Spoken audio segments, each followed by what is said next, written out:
right. Good evening, everybody. Our panel has actually attracted some attention, if you haven't heard. They did have us pay for security, so if we have to, we will use it. So just so everybody knows, but I do urge that everybody just stay calm. You know, we have things handled if things get out of hand. I want to thank everybody for coming. I want to especially thank all the people who called and emailed the library system to make sure that this event still happened. My name is Hassan Isham. I am the co-chair of Our Revolution Montgomery County. For too long, I think progressive groups like ours have had a tendency to, make some exceptions when it comes to the progressive values, specifically on Palestine. And that's why, when we elected new leadership, we wanted to make sure that our first event would be about Palestine, that we would be highlighting some Palestinian voices. So I want to make it very, very clear that Our Revolution, Montgomery County, and its leadership is not progressive except for Palestine, right? So, without further ado, let's start the panel. So we'll go down the line. Tell us a little bit about yourself, your organization, what's your personal connection to Palestine, and why you do the work that you do today. Yeah, go ahead. Hello, everybody. My name is Yasmin. I am token Palestinian #1. No, I'm just kidding.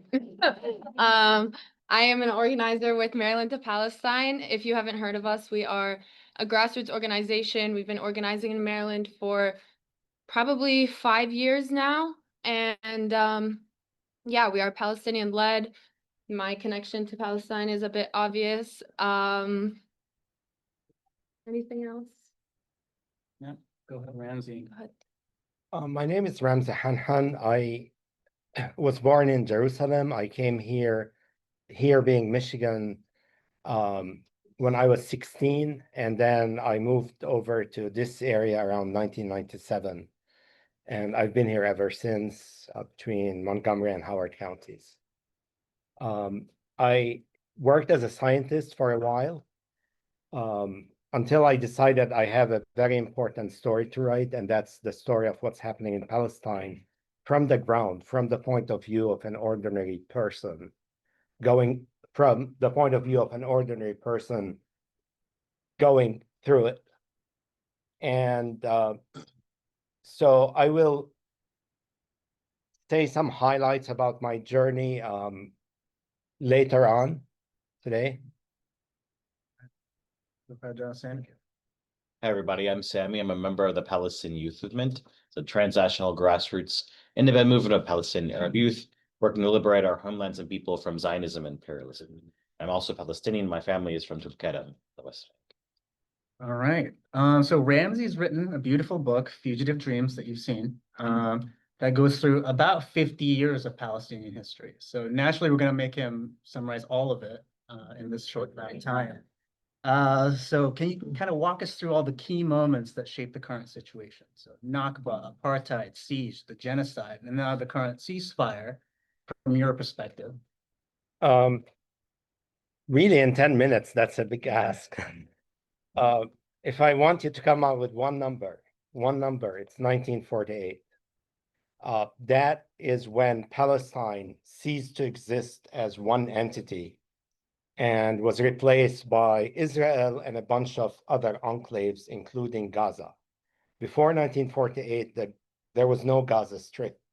Gaza was just a fishing town on the railroad, and there were other towns like Khan Yunis and Rafah. There were no refugee camps. The refugee camps ended up housing almost 1 million refugees from what is now Israel. Places like Haifa, Jaffa. The people in the north went to Lebanon. The people in the middle went to the West Bank, to Jordan. And the people in the south and on the coast, from Jaffa, the biggest city in Palestine, ended up in Gaza. And my mom grew up in Jaffa. She lived there during the Nakba. She was a Nakba survivor. And my dad grew up in Ramle, which is a city next to Jaffa. That was also destroyed in 1948 and its people evicted. My dad's family had to walk by foot about 20 or 30 miles up the hills to Ramallah. My mom's family could have easily ended up in Gaza. For some reason, they ended up in Nablus. But it's a matter of luck. And since then, I grew up, I was born in the early 70s in the West Bank. I lived in Ramallah. And what I remember about my childhood in the 1970s and 80s are those empty, wide hills that we used to play on.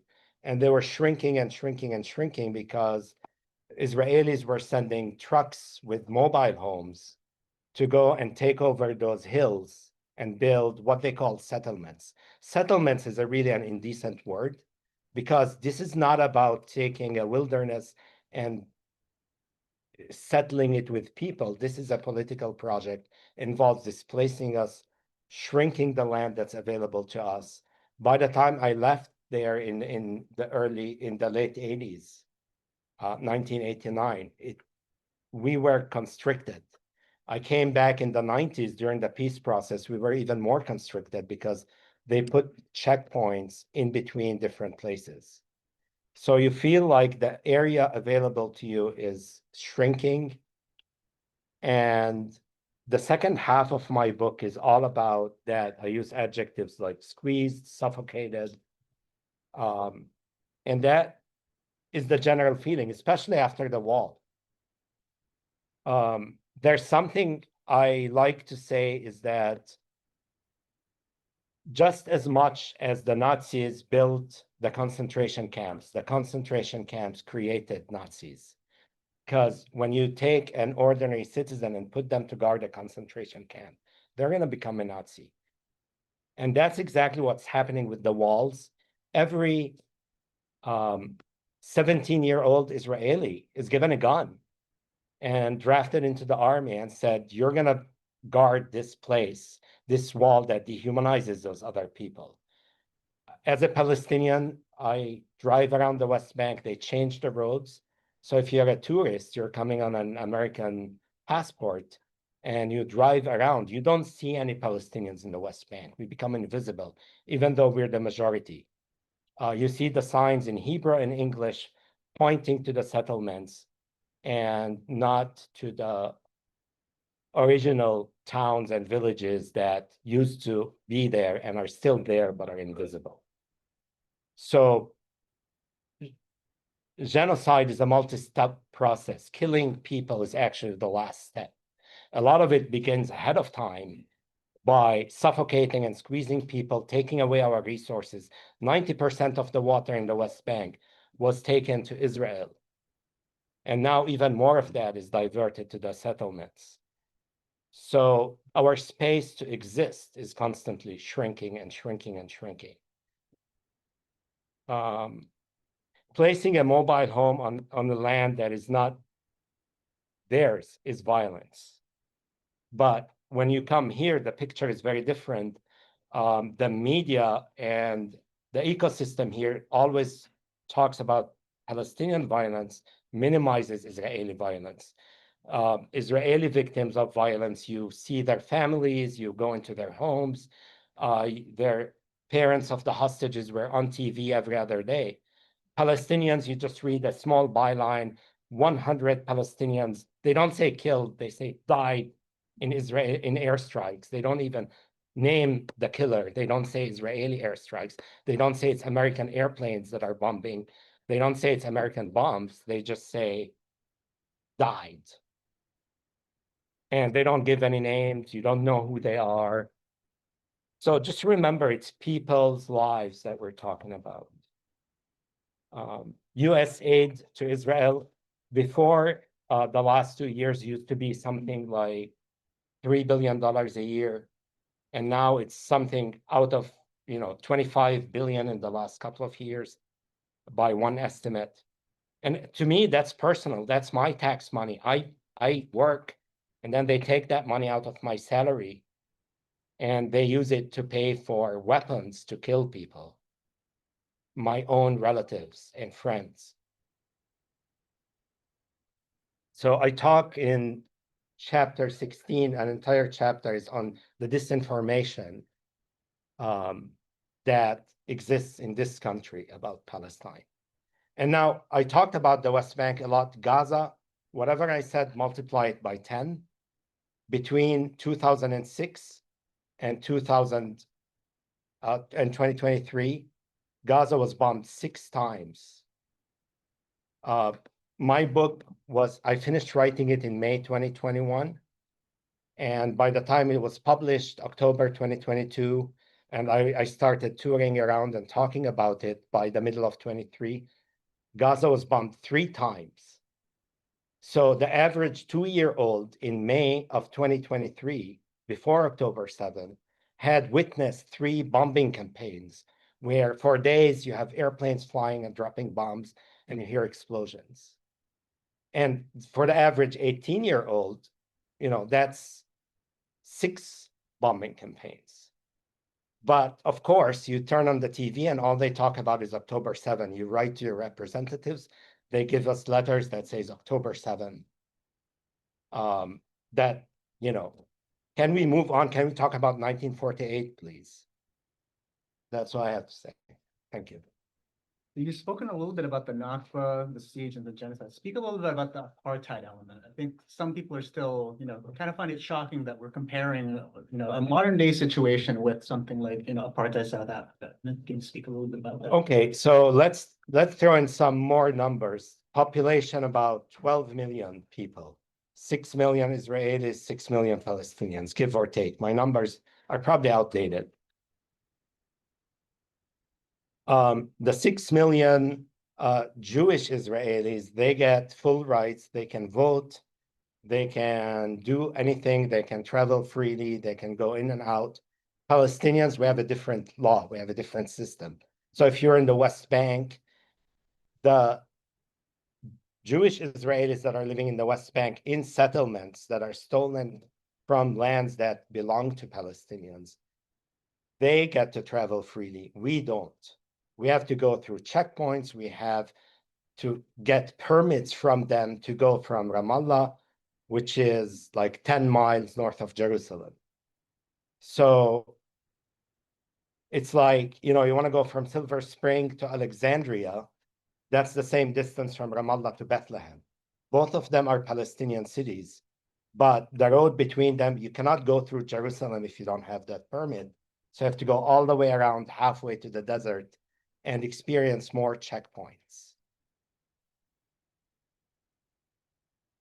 So throughout that history that Ramsey has so beautifully laid out, Palestinians have resisted their experience from their occupiers. That resistance, though, has rarely been presented in the United States in a positive way. I think you've seen the media coverage. It tends to take a particular slant.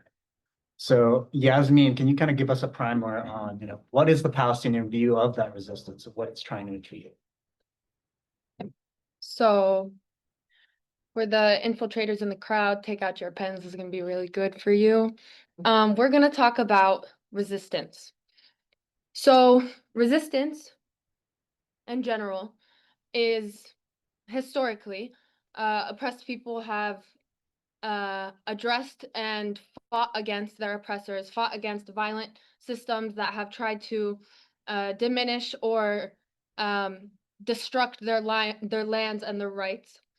But not only is resistance a response to these violent systems, it's the only natural human response when you are faced with this kind of oppression. And that's what I really want to emphasize today, is that we've kind of lost the plot. We've lost the point that if any one of us in this room were ever put in the position of a Palestinian in Palestine and experienced a fraction of the oppression and the day-to-day struggles that they are facing by the occupation, your natural response would be to resist, just as they do. And so I kind of broke down the 3 categories of how Palestinian resistance is currently viewed and portrayed here in the US. And so these are just my categorizations, but you could really word this however you wanted. So the first group is the ultimate demonization of Palestinian resistance, which we see a lot within the Israeli government, Israeli society, Western politicians, media outlets, both Republican and Democratic institutions in the US, and we see it actively applied in US foreign policy. So this narrative first attempts to establish this deep fear that the resistance, that any Palestinian resistance is the biggest threat in the world, that somehow they're gonna reach your house and your golden retriever in Bethesda, Maryland. And because of this, any actions that are taken against this threat are justified. And we saw this, especially over the past 2 years, we saw this with the US and Israel justifying rape, torture, the complete and total violation of international law, targeting and executing journalists, healthcare workers, and the attempt to wipe out an entire population of 2 million human beings. And so this is the first category, which is the complete attempt to demonize and villainize any form of Palestinian resistance. Now, the second category is what I call the two-side delusion. So this is the delusion or the illusion of objectivity. This attempts to level the battlefield, meaning throwing all power imbalances, all context of settler colonialism out of the window, and acting as if this is two nations, two equal powers, just fighting against each other. They address the genocide as a war between equally established military powers, where one is in fact a group of people fighting for their land, and the other is a settler colony fully backed by the most powerful empire in the world. And so when we don't identify a clear oppressor and oppressed, we remove all responsibility off of our shoulders to intervene in the injustice because we act as if the injustice just doesn't exist. And so this is kind of the not my problem, or a very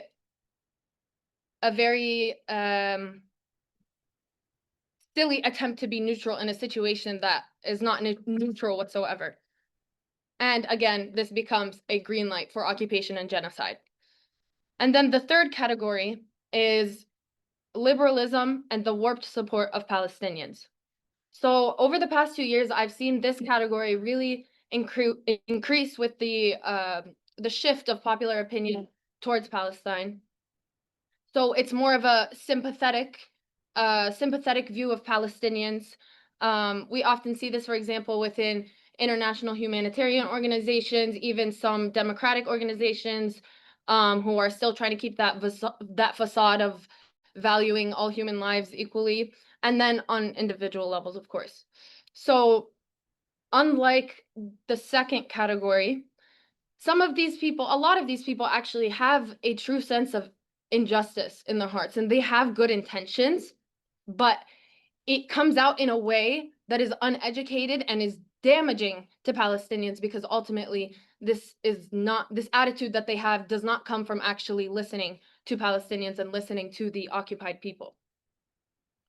So this is kind of we only need a ceasefire, and that's where the activism stops. This is the peace in the Middle East, the coexistence and the two-stater type of attitude. This is kind of, I support Palestinian. Can you silence your phones, please? She's talking and everybody's having their phone making noises. Just silent, put it on mute. Thank you. This is a support of quote unquote Palestinian rights and the right to live as a human being, but not condemning the actual problem, or kind of in ignoring the problem. For example, they might condemn the actions of the occupier, but not condemn the actual occupation itself, or maybe not even acknowledge it. And definitely won't support any real action taken against the occupation. And to a lot of these people, they only know Palestinians as victims, as people who are suffering, as the babies in Gaza, when if you actually know Palestinian people, you understand that we have a huge sense of pride and of dignity and of honor. And we do not accept this being put in a box of perfect victims. And so when you reduce the Palestinian existence to suffering and victimhood, your support of the Palestinian people is warped, because the minute that they pick up anything more than a stone to defend themselves, you're the first person in line who's going to criticize this act of resistance. And so we are in no position to dictate or control the occupied person's decisions, the ways that they see fit to resist what they deem as necessary.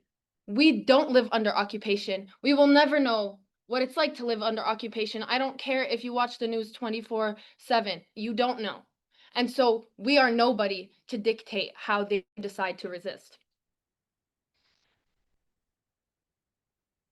I also think that this gets lost a lot. Over the past 2 years, people have been finding out so much about Israel. So they've been learning so much about how evil Israel is, when Palestinians have been screaming this for a century.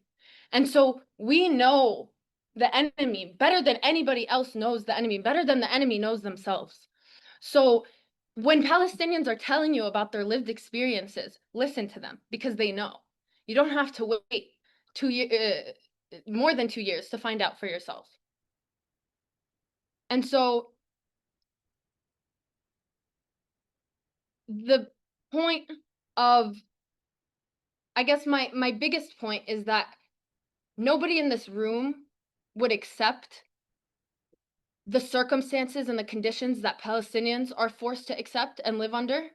And there has been this insane expectation of Palestinians to deal and be steadfast and be okay and be the superheroes of the world, when nobody in this room would live under those conditions for a week without trying to resist. So our attitudes and how we talk about resistance, even if it's within our small circles, even if it's one-on-one, do really impact the movement, because that is how, over the past 2 years especially, the popular opinion on Palestine has really shifted. And I mean, I think one great example is how full this room is. I grew up in Montgomery County, and I have literally never seen a room this full in Montgomery County to come learn about Palestine.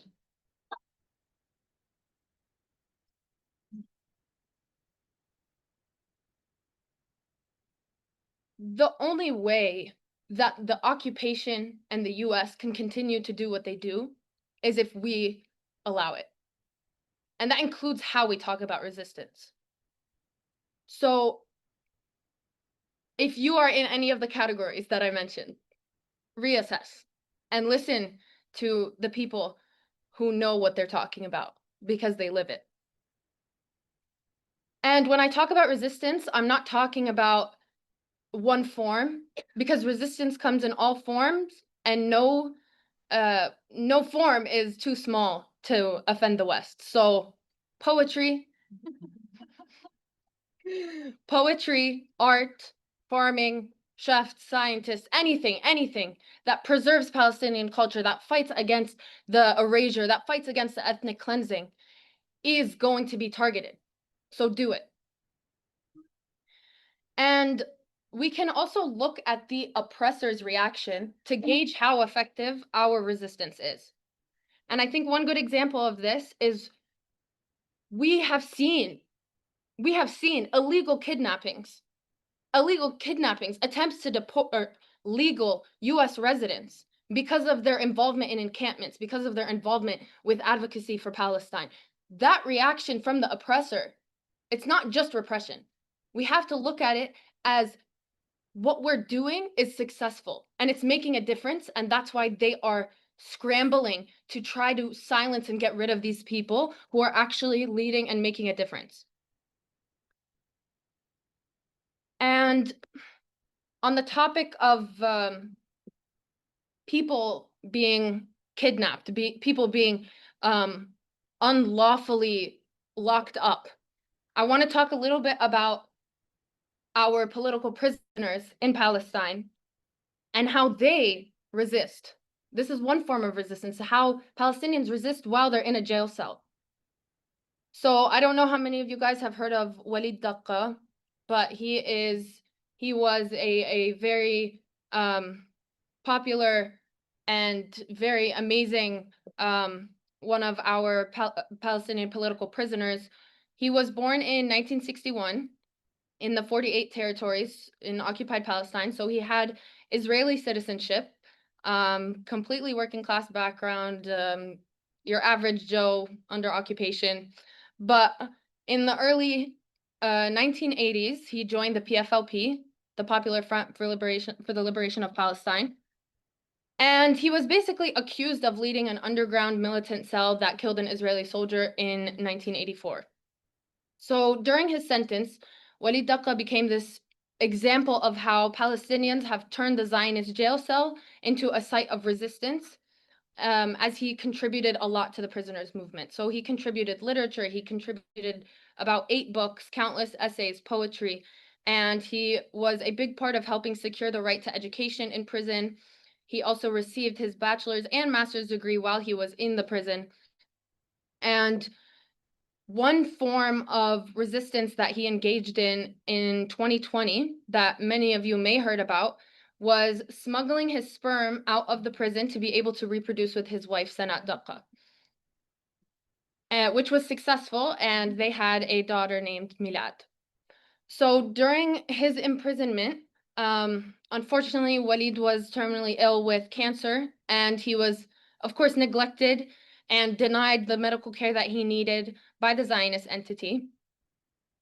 And in April of 2024, after 38 years behind bars, which made him one of the longest serving Palestinian political prisoners, he was martyred. And Israel, till this day, is still holding his body because he hasn't finished his sentence. It's insane. It's insane. And this is one of forms of the insanity that Palestinians have been trying to tell the world about. This is the entity that we are facing, that holds dead bodies because they haven't finished their sentence yet.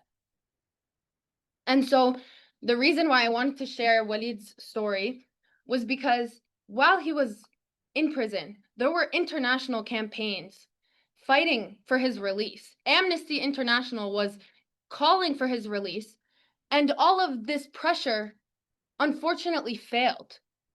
And it not only wasn't successful while he was in prison, but after, there was no international body that could hold Israel accountable, or that was willing to even try to hold Israel accountable for Walid's murder. And Walid is just one of the prisoners who was lucky enough to get his story known. But there are about 10,000 political prisoners sitting in Zionist dungeons who the world has never heard about. And so Palestinians are not going to sit while we know, like I mentioned, we understand our occupiers. So we're not going to sit and wait for our loved ones to be murdered in jail cells. Well, we've seen that the international community is either not willing or not able to secure the release of our loved ones. And one of the ways that we have actually seen successful releases of our prisoners is prisoner exchanges, which we've seen a couple of over the past 2 years, but this has been a tactic of resistance for many years now. And so I bring up this example because even with international involvement, somehow Israel continues to be allowed to act with impunity. And so Palestinians have taken it upon themselves to resist this and to try to do what they can while still under occupation to release, to secure the release of their loved ones. And so while we're still, resisting and operating under the context of occupation, and this is not full liberation, these prisoner exchanges are not full liberation because Israel still has a say in it. They still get to have a say in the date of the release. Once our prisoners are released, sometimes they deport them to Egypt, or they delay the release, or they release them and then they chase them a few days later and recapture them and put them right back in the same cell, which again, nobody holds them accountable for. this is resistance under occupation. And so we want to get to the point where we achieve full liberation, but until that point, we will do what we must to continue to resist and do what we can under this context of settler colonialism. And so I did want to recommend, I will wrap up, but I did want to recommend a book that we recently read actually as an organization by Mohammed al-Kurd, he is a famous Palestinian author from Jerusalem, and he wrote a book called Perfect Victims, which I think will be a great book to literally anybody who wants to understand more about Palestine and understand how we can shift the narrative. And one thing that he talked about in his book was he came up with his kind of slogan. It's like, even if. So many of you guys have definitely experienced like Zionists just throwing these random talking points at you, and you're just like, you guys are going in circles and circles and you can't really get anywhere. Anything can be responded to with even if. Even if this happened, there is still an occupation. Even if 7 billion thousand years ago you had a claim over this land, you don't now, and you are occupying a people and you are genociding a people, because that easily shuts down these overused Zionist talking points. And so the book also really discusses the dehumanization of Palestinians and this crazy expectation that is put on us to not resist when that is the most natural human thing that you can actually do. And so that's enough about that. The last thing I will say is that there are different ways that you can get involved in fighting Zionism in Maryland. And there are some campaigns that are active right now. One of the campaigns that has been really active recently is Drop the MIDC campaign. And the MIDC is the Maryland Israel Development Center, which is a nonprofit founded to promote economic ties between Maryland and Israel. And I think some people in this room have been working on this campaign. And also, Maryland to Palestine is currently developing a new campaign, which will have a very specific target of Zionism in Montgomery County. So we will be launching that soon on our Instagram, and there will be a lot of ways that we need you all to get involved. So please keep up to date with that. And Right. Yep. I'll give Yasmin a little break there. She did mention resistance is a natural response. And, you know, as Americans, I think we should intuitively understand that, right? This country was founded over basically a revolt over a tax increase. There are states in this country where if you enter someone's house, you can legally be shot and nothing will happen Right. to you. There are people protesting in Washington, D.C., you know, on any given day. So resistance is supposed to be something that we understand. So I'll give like a chance to the other panelists to kind of say, why do you think there is this kind of double standard where Palestinian resistance is not seen in a similar way? Yeah, I think want to add something to. Yeah, I think Yasmin handled it very well. Actually, I have a quote from my book, says, "I am not a victim. By being seen as a victim, then I am seen always in the context of Israel, and that's how Palestinians in America have been presented. We're always the other, the nemesis. But we are human beings of our own, independent of Israel. We have our own dreams, we have our own character, and we need to identify with that. Define ourselves independently, but according to who we are. I want to say that if you care about a number of progressive issues in this country, then Palestine is central to them, because, you know, if you care about the environment, for example, I prided myself for the last 8, maybe 9 or 10 years about using reusable bottles instead of getting rid of plastic. But then you think of the sheer environmental cost of all those flights dropping bombs. I was in Ramallah on October 7.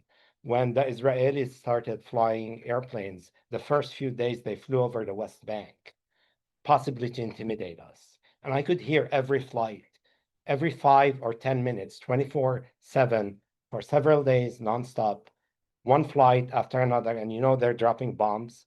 And there's the environmental impact of the bombs, and there's the environmental impact of the fuel, and the environmental impact of producing the airplane and the fuel and everything else, and all the shipping and all the US sending stuff. It's enormous. We're saving plastic bottles. Come on. We need, if we're really serious about the environment, we need to stop this militarization and this madness. Police, we care about Black lives. I care about Black lives. Why do so many police departments in the US train jointly with Israel, with police forces and with the military? This should not happen. The tactics that they're using to suppress Palestinians over there are being exported and used here against American citizens. The tools, people found weapons, tear gas canisters, the exact same tear gas canisters produced by the same factories used in Chicago and in Bethlehem. The same drone surveillance, digital intrusion, privacy, online intrusion. If you care about your own privacy as a citizen, well, a lot of Israeli companies are involved in those technologies. They develop them to spy on Palestine. They're plugged into the big tech like Microsoft, and they're going to use the same technology to monitor you and surveil you. So that's why it's very important to get up and do something, because you're not just doing it for Palestine, you're doing it for yourselves. And the last thing I want to say is accountability is extremely important. Again, the reason Israel could do this to Gaza for 2 years is that they were able to get away with 1948. And that blueprint is now going to be copied not just by them, but by everybody. In Sudan, everywhere else, people who want to do genocide and get away with it will look this up and say, hey, let's do this and we can get away with it. And so we shouldn't let them get away with it so that nobody else could get away with it. Yeah, and I just want to add, I think just over the last week, there were a group of protesters went to the PETA offices talking about how animals in Palestine have been abused. There are a lot of videos about that. And PETA actually called the fire department to wash away the fake blood that they have, which is kind of their protest tactic. Interesting. Did you want to add something, Sam? Yeah, sure. So on the topic of resistance, there will always be Palestinian resistance as long as Zionism exists. And I say that because Zionism exists and is alive and well in this area. There are many ways in which it upholds itself through several pillars, the ideological, the material, and the cultural. And I think, Hassan, if you would maybe want to transition, we can talk about the multiple ways in which you can get involved locally to confront Zionism and support the Palestinian movement for liberation locally in the area. Sure, go ahead. I think Yasmin's already kind of mentioned the MIDC a little bit. I think everybody has, their different campaigns that you want to expound on. Yeah, I think there's like a lot of different campaigns going on. So drop the MIDC. There are people in the room talk about that as well. I think one thing in particular with Maryland is that it gets quite a lot of politicians who accept AIPAC money. And so for those of you that are engaged in political organizing in terms of going to your local representative to advocate for Palestine, this is a really excellent opportunity for you all to take advantage of this. There was a recently launched AIPAC Out campaign, which provides you with a very simple prompt and petition to organize with your neighbors, with your friends and whatnot, to go to your representatives, to go to local officials, and even businesses or corporations that accept money from AIPAC, and to lobby them as to why they shouldn't take money from AIPAC, why they should support Palestine liberation, and to hold them accountable through this campaign. So that's just another way to get involved. In terms of the various pillars, that's a way of addressing the ideological or the political. In terms of the cultural or even the consumer boycott way, so PYM is also partnered with JVP and DSA in Baltimore as part of the Apartheid Free campaign. There's a very similar one that's happening in DC called Apartheid Free DC. And so what that does is these organizations using the BDS criteria and apps like Boycott, I think it's Boycott, yeah. Yeah.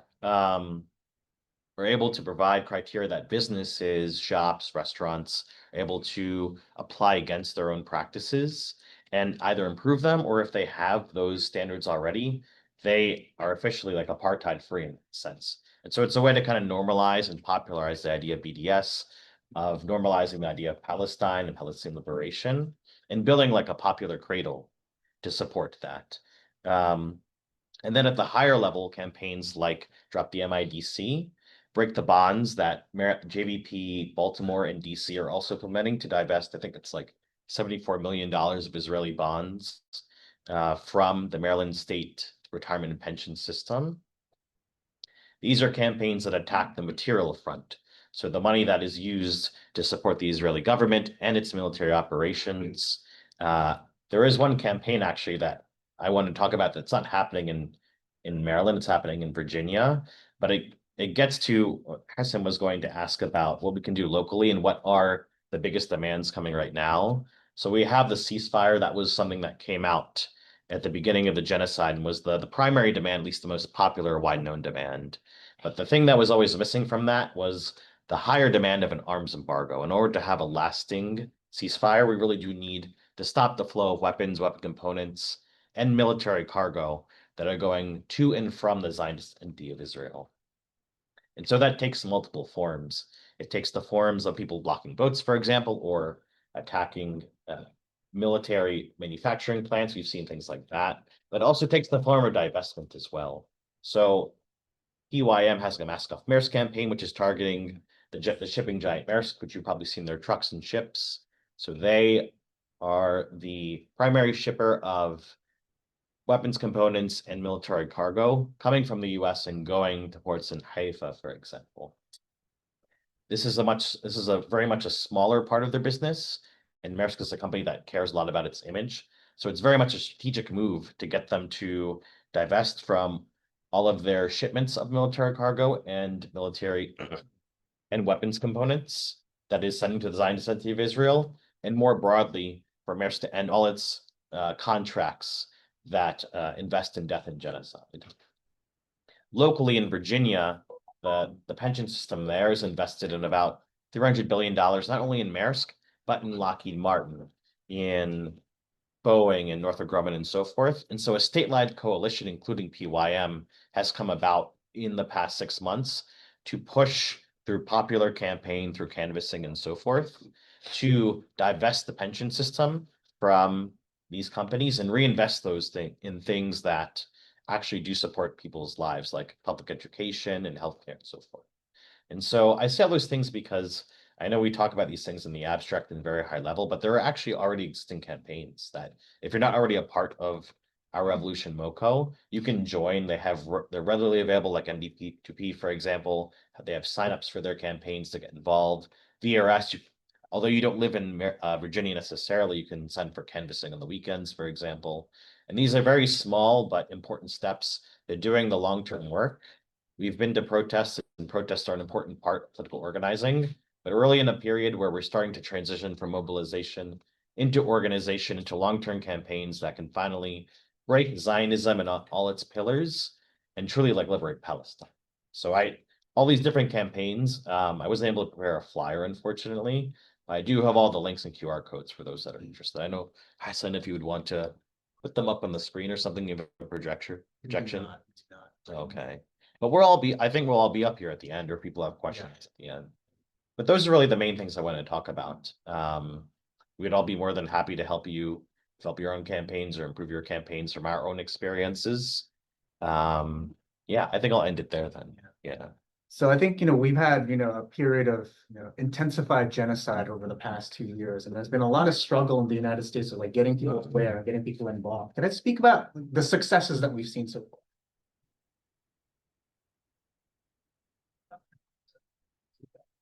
Yeah, sure. So I could talk about the Mask Off Maersk campaign, if we want to talk on the international level. So it has been successful in getting ports in Spain, in Italy, in Greece, in Morocco to actually deny offloading and loading of Maersk ships and other ships that were carrying military cargo, weapons components to Israel. So there have been quite a bit of that, in part helped to inspire the protests and the strikes you saw in Italy as well. And in Canada, for example, they've been able to launch a countrywide arms embargo campaign to pressure the Canadian government to end its military support for Israel as well. In the US, it's a much harder struggle, as you can imagine, even in places like Oakland, where the PYM chapter there has launched a citywide arms embargo campaign. But nevertheless, Maersk is on the defensive. There is quite a lot of flyering going on in ports to engage workers. That's actually happening at the Port of Baltimore, something that our chapter's been engaged in. To see what you saw in Italy, it really was from decades of building strong unions and relationships between the unions and the larger public. And so that is something we're trying to do as well, not just here, but in other ports as well.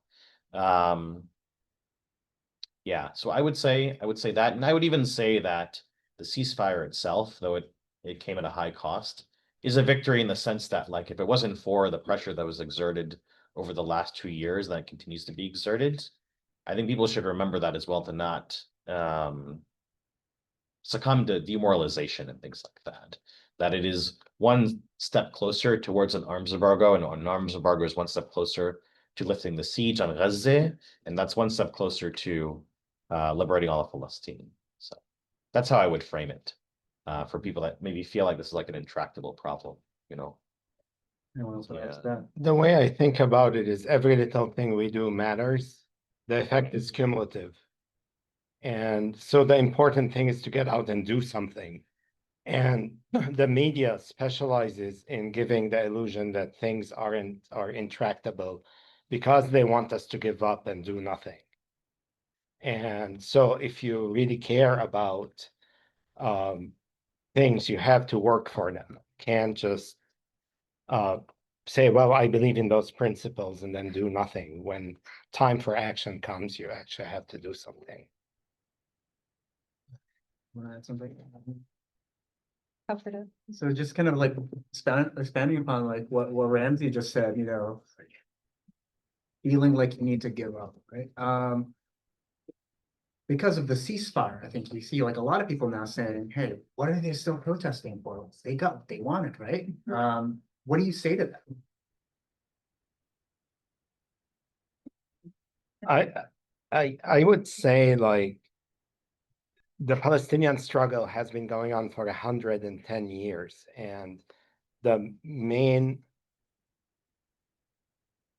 goal for us is to have self-determination, which means control of our own land, our own borders, not having people in London or Washington going there to draw borders, artificial borders for us. We want to be free from that prison, restore our natural rights and our lands. And so that's a very basic thing that I think almost everyone here would identify with. If somebody comes to take over your homes, and you would want to defend them. And that's what it's about. Like the ceasefire, well, just the year before October 7th. Forget about all, 1948 or anything. Just the year before October 7th. My book came out in October 2022. So 1 year I was on tour, I was talking to people and paying attention to the news. Every day there was an Israeli incursion on the West Bank. They go into Nablus, they want to arrest some people. They end up shooting around, they kill 10 in Nablus. The next day it's 5 in Jenin, the day after that, 2 in Tulkarem. And so many hundreds of Palestinians were killed in the West Bank in that 1 year before October 7th, including many children. And so I was paying attention to that. And my writings over the course of that year were getting more and more foreboding because I could see where things were headed. I listened to Israeli leaders. Their talk was genocidal. They were saying that this whole land between the river and the sea belongs to them, and nobody, this is all a Jewish state. They're going to take over the West Bank. They were saying that out loud. And I'm like, well, if they want to take over everything and they don't want to give us citizenship, then where are we going to go? You do the math. There is no Palestinians in their equation. They wanted us completely eliminated. And that's not at all what I talk about. Like for me, the vision in my book at the end of, by October 2022, what I said is, I dream of a Jerusalem without borders and a Palestine without walls. That's what I want to see, a land for everybody where nobody looks at your ID to see if it's okay for you to go from this point to that point, or if it's okay for you to go into that grocery store or restaurant. They don't search you. They don't treat you differently because you speak a different language or have a different religion. That's what we're fighting for. We're fighting for life. We're fighting for love. We're fighting the ability to see our children grow up and reach their dreams, or at least try, and not be killed before they even turn 5. So that's what we're fighting for. It's not going to end with a ceasefire. We're still fighting the same struggle for survival. I think that's very, very powerfully said. I think maybe some closing statements, things that you want to urge the crowd to do, get involved in before we take some questions. That's fine. No? Forgot. Oh, go ahead. Yes. Sorry. I was going to add on to what you were saying about people who are like, okay, well, now we have a ceasefire. Why are you still protesting? That's exactly why, like I mentioned, we can't throw the context of settler colonialism out of the window. That needs to be at the forefront of our discussions about Palestine, because then nobody's confused, because Palestinians have been saying from the beginning, we want an end to the settler colonialism. We want an end to the occupation of our land. It was never only about a ceasefire. This initiative and this goal of a ceasefire began when the genocide, when the increased genocide began over the past 2 years. But that's why it's important to keep this context in the forefront of our discussions, because we are not satisfied and we are not going to stop until we have our land back, all of our land back, and all of our homes back. And you're talking about grocery stores. Exactly. I don't want to not only be able to enter any grocery store, but I don't want to enter an Israeli grocery store on my Palestinian land. I want to enter a Palestinian grocery store on my Palestinian land. And I don't want to be met with I don't want to be met with a Hebrew sign on my Arabic speaking land when my language has been banned. That's exactly what we want. We want an end to the settler colonialism.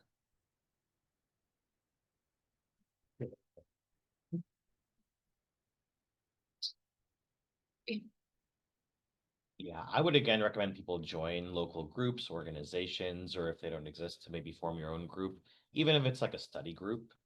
And even for those groups that are doing active work, it really is important to engage in like political study to understand the history and the framing, to understand that this did not begin on October 7th, that it began even before 1948, to understand the concepts of Zionism and of imperialism, and to look at Palestinian resistance and study it not from a place of like victimhood, but a one of resistance and steadfastness. And again, there is much work to be done. In fact, the quiet moments are sometimes the most important moments for keeping the flame alive for the next big moment, like we had on October 7th, for example. So I really encourage people to get involved in any way they can and to not give up. I know sometimes it takes time to get involved. It might take a while for somebody to get back to you, but really it's extremely important to be involved consistently in political organizing if this is like an issue that you care about. So, and we're here to happy to talk to help you guys get more involved and talk about the details of like what that looks like for each person. So All right, I think that's a wrap, right? Maybe we'll take 2, 3 questions. Let's do 3 questions. Who has a question? Go ahead. Good evening. May I have your attention, please? The library is closing in 20 minutes at 8 o'clock. Public computers will shut down automatically in 10 minutes. Please print or save your work at this time. Thank you.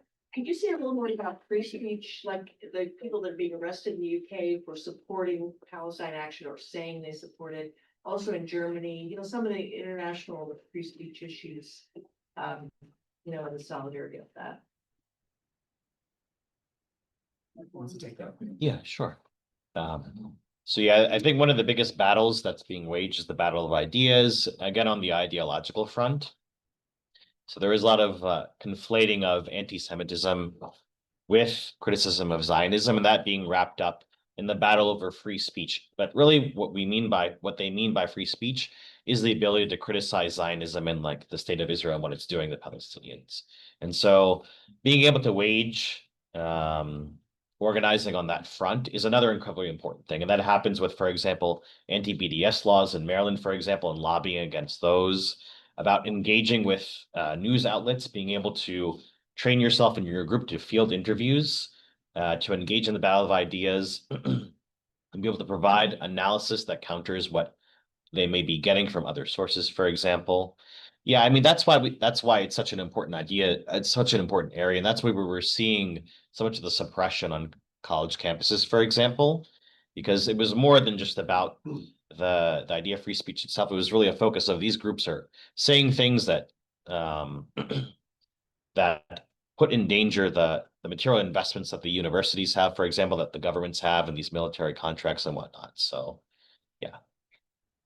Can I just add to that, Tammy, that locally also free speech is an issue? I mean, for Montgomery County public school teachers were put on Yes, leave for absolutely. personal social media Yeah. posts that were anti-genocide. One was terminated, and one has an ongoing lawsuit too for wearing, a shirt that looked like this or something to school. So it's a very local issue. Yeah, if you actually, if it's okay, Hassan, if you could talk more about the group that you all are and the work you all do in Montgomery County, I think that'd be extremely good for people that are here to hear about that. I'm with a group called Montgomery County Palestine Solidarity Network that grew out of MCPS for Palestine, which was really just a bunch of alumni, not me, but like my kids and their friends who were horrified that 4 teachers got put on leave. So they did a petition in November of 2023 to protest that. And then from that, our group grew from alumni into current educators and staff members in MCPS, some students and a lot of community members. And then from that, even I would say your group kind of popped off too. The Montgomery County Jewish Collective too. So Yeah. we were working together, and now they're working on things in Montgomery County and we're working on things. We work together and we do a lot of stuff around the school system, which has been very difficult. So Yes, yeah. we can. I think we have room for maybe one more question. I think this. Go ahead. Me? Yeah, you. I wanted also to add that the Maryland State Senators wrote a letter to this to the director of CASA, this immigrant organization that provides lots of social services, and threatened him because he had expressed solidarity with Palestinians, and he did it in a very, I think, a very mild and balanced way. But they accused him of anti-Semitism, and they wrote a very preposterous letter. And in it, they said that Hamas is treats women badly and also executes LGBTQ. So that's why you need to hate basically Palestinians. And they didn't they say anything about the genocide in Israel. Anyway, I don't know if he retired. He took retirement in November, and I'm not sure if that was planned or if he was basically, so under so much pressure that he retired. And they threatened to cut the funds for CASA at the moment when CASA is so needed by mostly Latino immigrants. Yeah. Yeah, absolutely. Question.